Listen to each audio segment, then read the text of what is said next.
The tax system in New World is just not a fun mechanic, and the economy being in a slow decline is just making it worse. So let me get a little bit more specific. It's basically the taxes on the housing that I think is really doing the most damage. It's sapping the fun out of the game, and for me it's putting me in quite a tricky financial situation in game. If you buy the most expensive house to make use of the first time buyer discount, well, you'll end up paying around 1,000 gold in tax every 5 days. It's 7 days when you first get it, but then after then it is 5 days. This is then affected by the tax rate that the company who controls that territory sets, and of course any region specific bonuses you got whilst leveling. There are taxes on the trading post, but these aren't really as noticeable as you play the game because you're trying to make money and you're like spending money, so you don't really feel the impact of those that much. But your house, on the other hand, is just a big chunk of gold that you consistently have to, well, throw away basically. And if you don't pay, well, then you don't get the use of the trophies that you've got in your house,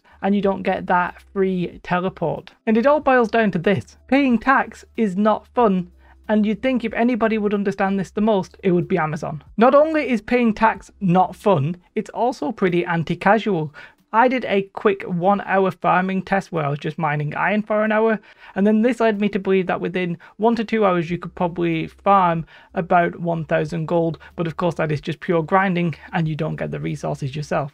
And you really want to keep those resources so you can actually up your professions. 1 to 2 hours every 5 days might not sound that bad for some of you, but trust me, if you're a casual player, that can be a bit of a killer. This whole situation would be less bad if making money was easier and the amount of tax was less. Well, obviously that's what I'm talking about here. But pure raw gold as you reach the end game is actually pretty hard to find, and this may be leading to some pretty strong economic issues that the game is facing on a much broader term than just people not being able to pay for their houses. An Amazon developer showed that there is still more gold coming into the game than leaving it, but it did show that there is a significant slowdown as you get to the end levels. The problem even with this though is, where is that gold going? Well, the answer is generally, it's going to the companies that own Windswood and Everfall. All of the taxes that people are getting annoyed at paying, they're going to the biggest and best companies on your server, and this is potentially going to create somewhat of a self-fulfilling monopoly. If you're someone who is not in one of those companies that is fighting these wars,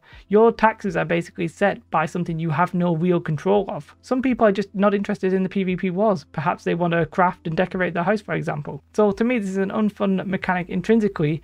And worse, other people's actions can make this harder for you in game. Now, before you point out that if you take away this revenue, then the upkeep of these settlements is going to be too high, well, yeah, I agree with you, they would have to lower that. Step one for me is to just cut the house tax in half at least, and ideally remove it. Step 2 is to make it when you go on the trading post, like actually default to 1 day instead of 14. Not really relevant, I'm just sick of it. And step 3, which may be happening soon, is that once they turn on Outpost Rush, apparently that is a good source of pure raw gold, because I think it gives somewhere approximately like 600 gold per Outpost Rush, and 600 gold every 40 minutes doing something that's fun.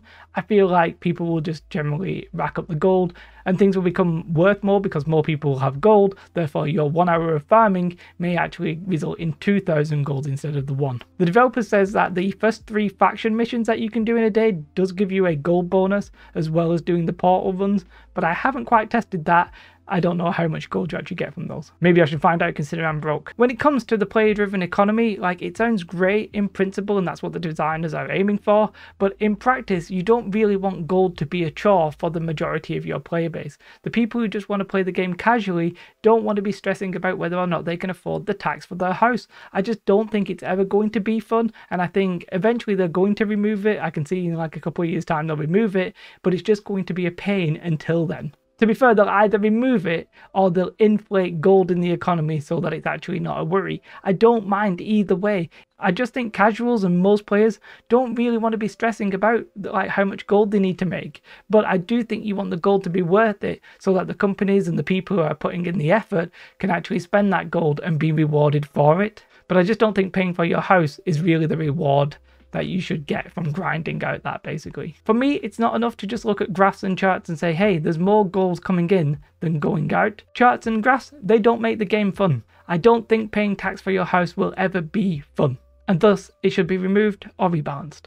And that concludes my TED Talk. If you like this video, then do press the like button. If you want more New World content, then do consider subscribing. Have a most beautiful day. Goodbye.